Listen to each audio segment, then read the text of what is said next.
Population increase has been steady globally, with the world's 7 billionth person being born in 2011.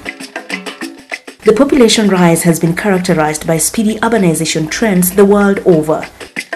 Kenya, like many other developing countries, has witnessed rapid urbanization, with her urban population rising from 8% in 1963 to the current figure of 34%, and it is projected that about 50% of the Kenyan population will be urbanized by the year 2030. While the urban locale provides opportunities for improved livelihoods, the rapid growth strains technical and managerial systems for service delivery depressingly. In addition, the urban infrastructure in Kenya has in many cases been neglected and grossly underdeveloped. Besides, an imbalance between the ever-escalating demand and an uncorresponding limited or no expansion of resources further strains available infrastructure and compromises on quality as well as efficiency in the provision of basic services like water, shelter, energy, among other amenities. Tulikuwa naenda maili nyingi tukitafuta maji. Tulikuwa hata mahali ya kwenda haja ndogo hatungepata. Nilikuta hapa hakuna choo. Walikuwa wanachukua kasuku kujolea, wanachukua karatasi ya nylon, wanakunia hapa alafu wanarusha. Ilikuwa flying toilet. The fact that most of these facilities are located at a distance or outside the residential areas necessarily also meant that particularly during night time, women and maybe girls are forced to go outside to attend to their sanitation needs, and it is during those hours that sometimes they then are subjected to rape and some other forms of assault. Congestion in slum areas also chokes available resources and makes would-be service providers shun informal settlements. Majority of even donor communities would like to invest in projects where we have secure tenure, that tomorrow nobody will come and say this is my yard, you have to move, and water points are vandalized. Nonetheless, slum dwellers have families with special needs which have to be met, their low income and the entrapping environments notwithstanding. Ironically, informal settlements continue to attract high numbers of non-governmental organizations working on similar projects, yet uncoordinated in their execution of duties. This has elicited unnecessary competition to the disadvantage of the slum dwellers.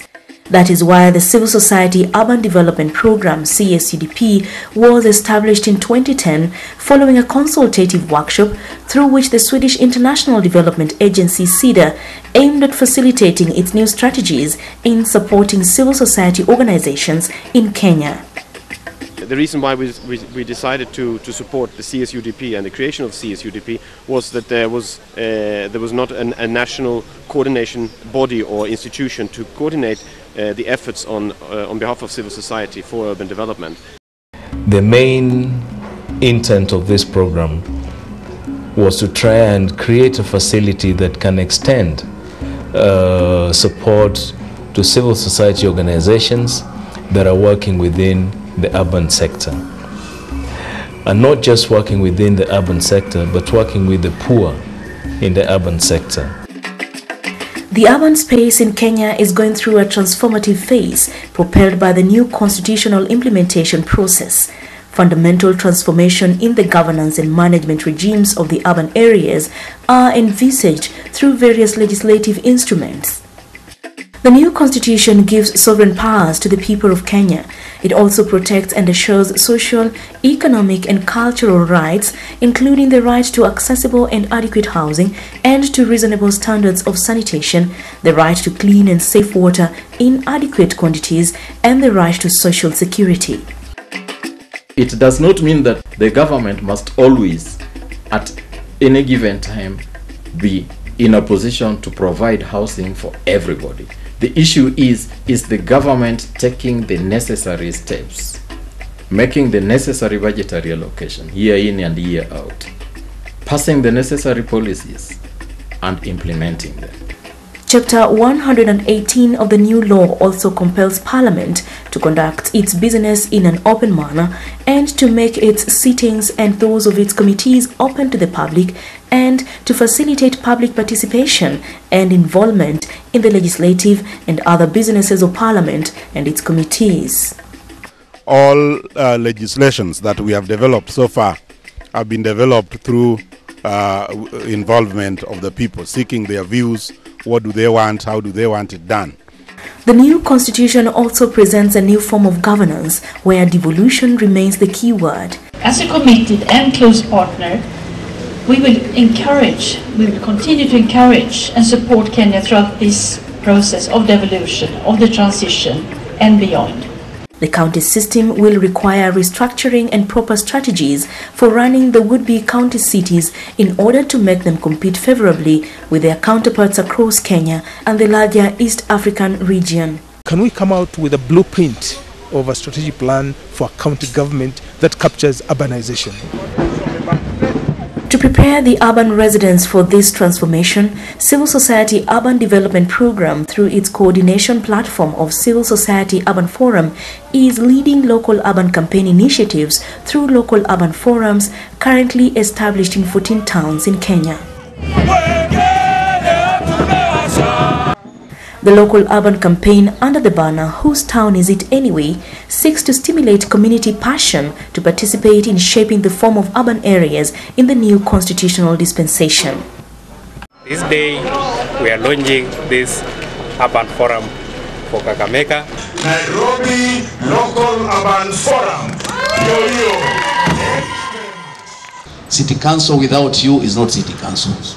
So what you are doing today is the unity, the working together, the relationship we have with the Nairobians. Mombasa Local Urban Forum is like a vehicle that we all board in and discuss issues, comment, and if we have suggestions, so that we move as one.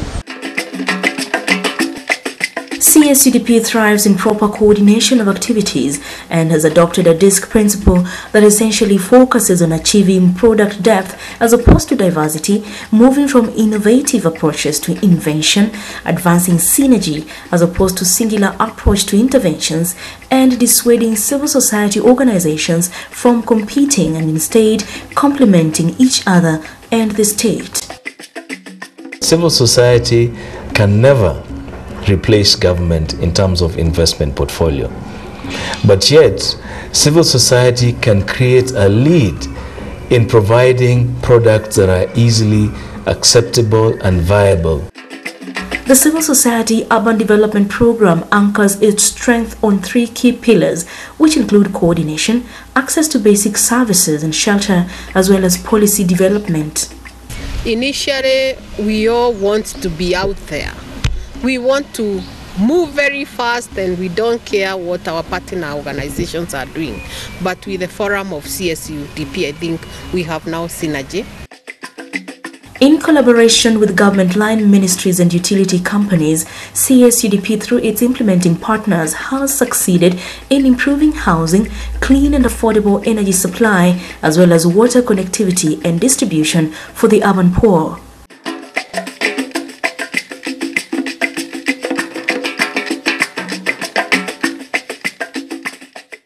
CSUDP appreciates that improvement in housing stock is a strategically important social and economic investment for any country. Well-planned housing and infrastructure of acceptable standards and affordable cost, when combined with essential services, affords dignity, security and privacy to the individual, the family and the community as a whole. On its part, Civil Society Urban Development Program has partnered with community-based organizations, financial institutions and housing development partners to push the agenda of achieving the right to participatory development that ensures decent housing, healthy and stable communities.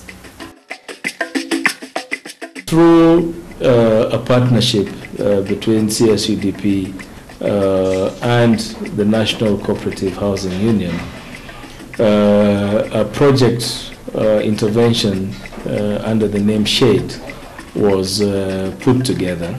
Using the capacity building from the CSUDP, we've been able to justify and show that cooperative housing model works for the urban poor.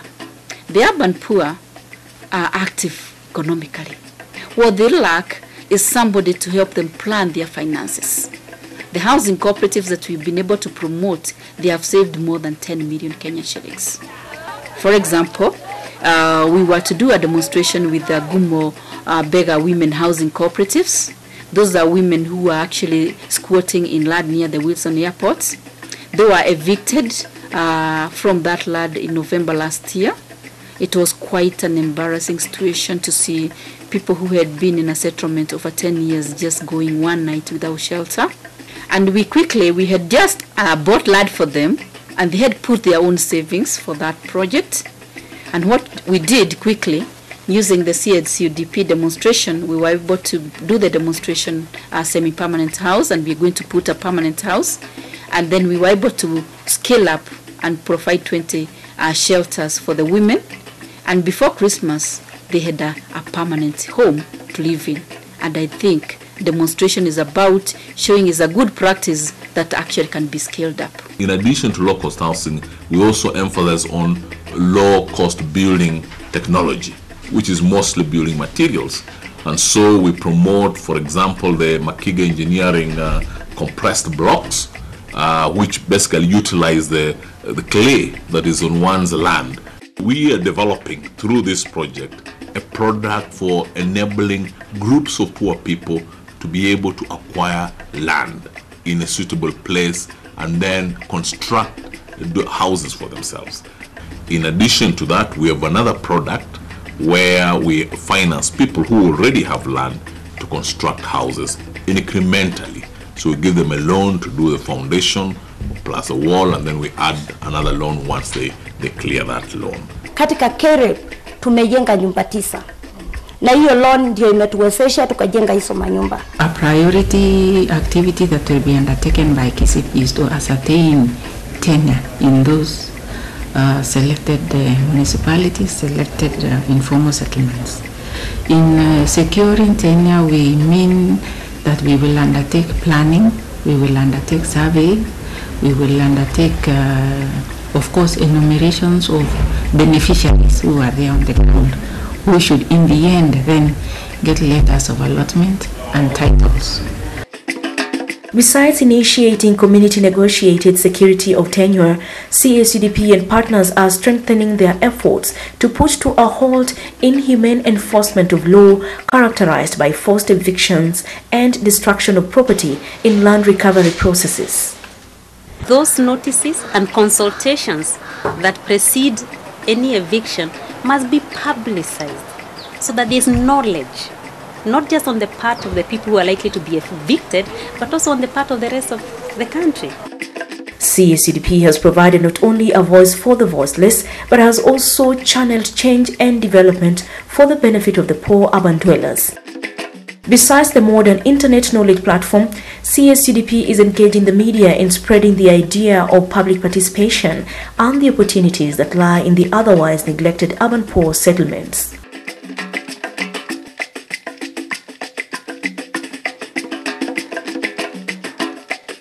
Realizing that unsafe water and lack of basic sanitation fuels poverty, the Civil Society Urban Development Program has mobilized and facilitated implementing partners like Majina Ufanisi and Umande Trust. The result is a springing network of water kiosks in over 100 informal settlements and schools. It can be assembled anytime. So if this youth feel like it's not getting any profits here, they can always take it somewhere else where they think it is a place where they can get more people. Top floors are used by the group to make as much money as they want, either from video shows, or some have done it as a hall, some have done it as rental offices. We try to lower the prices for these services, the water being 2 shillings, and the sanitation blocks would go for between 2 and 5 shillings. Not just a water kiosk that provides water in itself, but the Habitat models of the kiosk also provide opportunity for solar panels. So the solar panels are meant to, as you're waiting for your jerry can to get full, you're charging your mobile phone there. And maybe you're buying something from there. And the other option is also maybe some have M-Pesas. So you can also do your M-Pesa transaction there. So it's all this in a one-stop shop. You get some of the kind of water kiosks that are existing, they would